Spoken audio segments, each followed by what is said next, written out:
The prophets, no stop signs, no speed limits. What's that the highway to? Hell, that's right. Those are the words from AC/DC song, Highway to Hell. And that's what that video is about. No stop signs, no speed limits. Everybody does their own thing. Will bring chaos. And we all know that as mature adults. Although sometimes this idea of not having any limits, doing whatever we want to do, whenever we want to do it, having this freedom, we live in America, sometimes that sounds very appealing.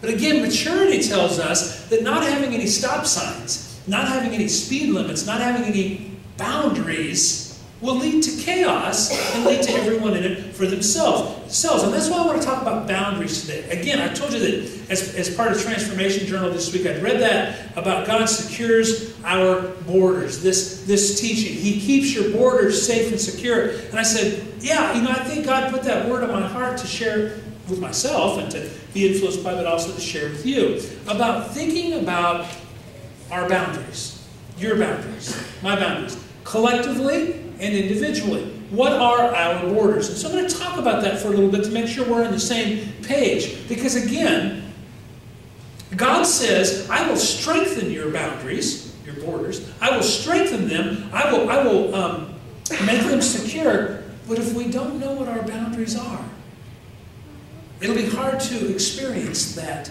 blessing. Boundaries, borders. Again, in the new year, it's worth thinking about them. It's worth thinking about and reviewing our boundaries. And so that's the question, the obvious question that I ask all of you.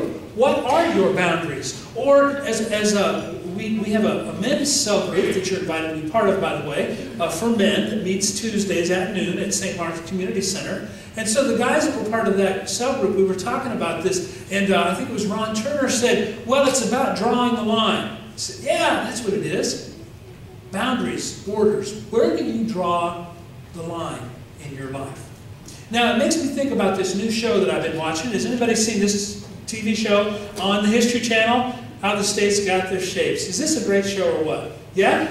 Yeah, it is. There's a few of us history fans in the room, This is an awesome show that I've been watching. How the States Got Their Shape. And here's the reason I've got it up on the screen. This is a whole TV show about borders. It's all about borders. And every week there's this wonderful factual information about how the states got their shapes. Now here's the thing that I realized, is that borders, or boundaries help define the state. Does that make sense?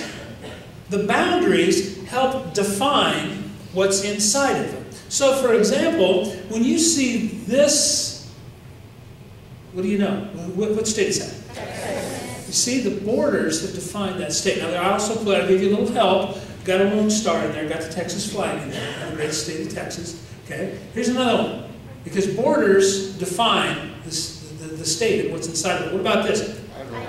Idaho, very good. Now, I gave you a clue because it looks like a hash brown. It looks like a hash brown that somebody with really bad teeth took a couple bites out of. But that's Idaho. Borders or boundaries define what's inside of it and helps us say, oh, that's Idaho. Or, this is an easy one.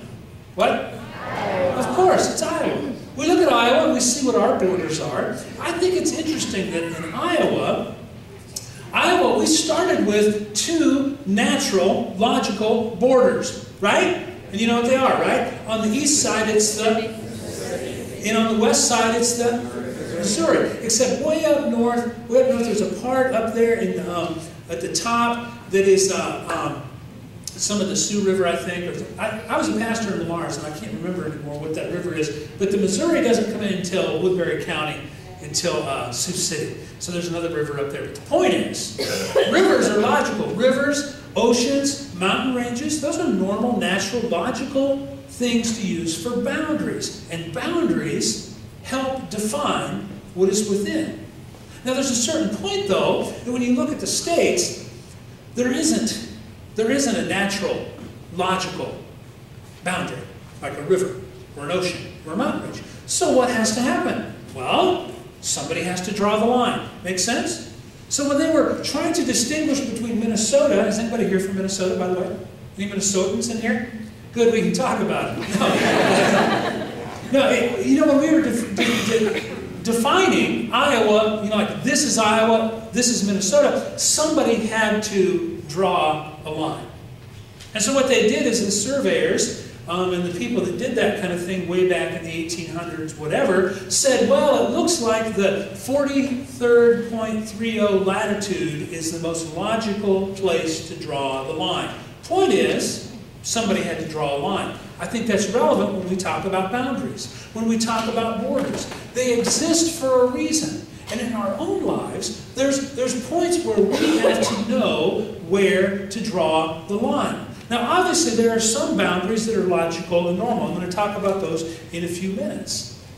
But again, transfer what we know about borders and boundaries to this idea of personally, about securing our borders, about understanding what our boundaries are as men, women, husbands, wives, children, whatever role you play, employer, employee, church member, follower of Jesus, specifically, what are your boundaries?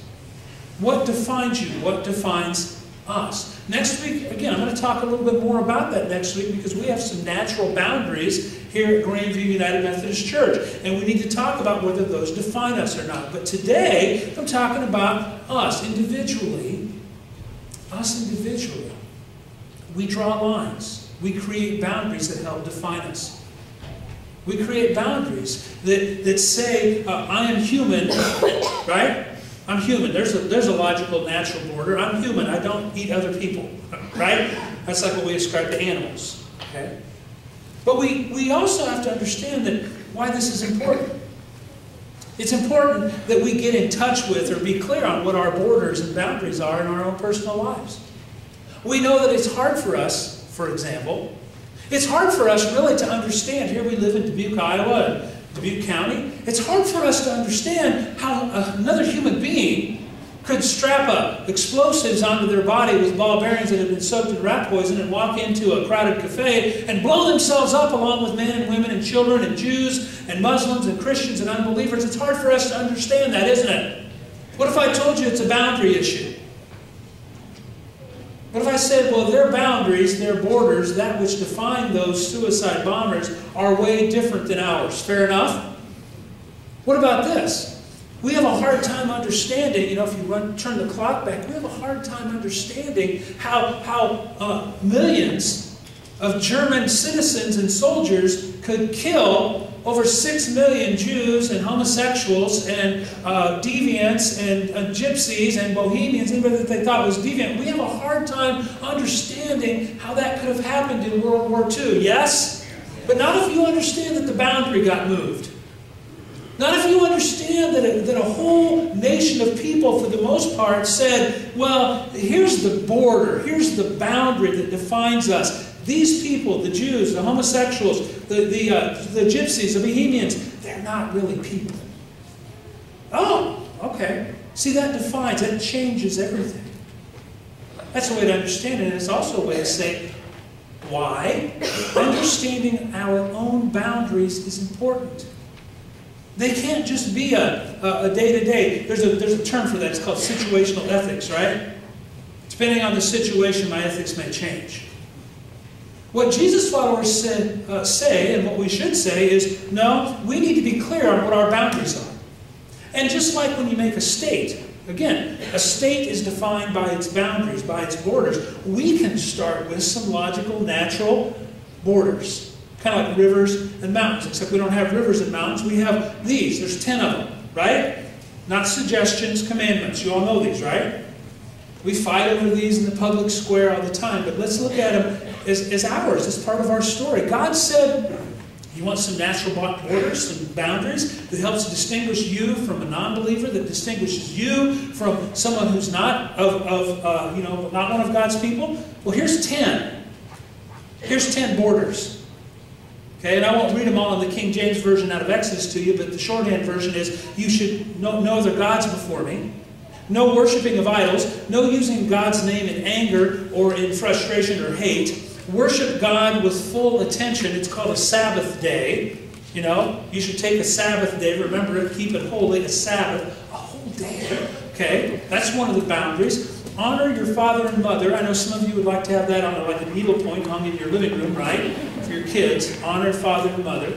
Okay. That's one of the boundaries. No adultery, no murder, no stealing, no lying, no coveting, or jealousy of others. Fair enough? Makes sense? There's 10. 10 boundaries. And we look at those and say, oh, yeah, okay, I get that. Those make sense. But I think we need to drill down a little bit and talk about the reality that in our everyday lives, in this world, it isn't always so clear-cut. And we have work to do. We have work to do. I believe we, all of us, including me, have work to do in really getting more specific of what our boundaries are. For example, we say, no murder? Check. Got that one. Everybody else with me on that one? Yep, not going to murder anybody today. All right, sometimes I feel like it. You too? Okay, that's clear, that's logical. But what about talking ill of somebody? What about gossiping about somebody? What about saying things that hurts another person, even if they're not really clearly true? What about that boundary? No murder, check, got it. But what about hurting another human being by what you say? What about driving drunk? Where do you draw the line on driving under the influence? There are some people that do that. I'm not going to make you raise your hand, but what about that? Where do you draw the line? I'm not going to murder, but I might put myself in a position where I'm more likely to kill somebody. So you see, we have these natural clear lines, no murder, but we have work to do in getting really more detailed. What does that mean? No lying or being deceitful. Okay, that's a clear boundary. But what about stirring up conflict? You draw the line there? What about stirring the pot? We know how that can go at a job place or an organization, yes? What about stirring the pot? Just because you need some drama in your life.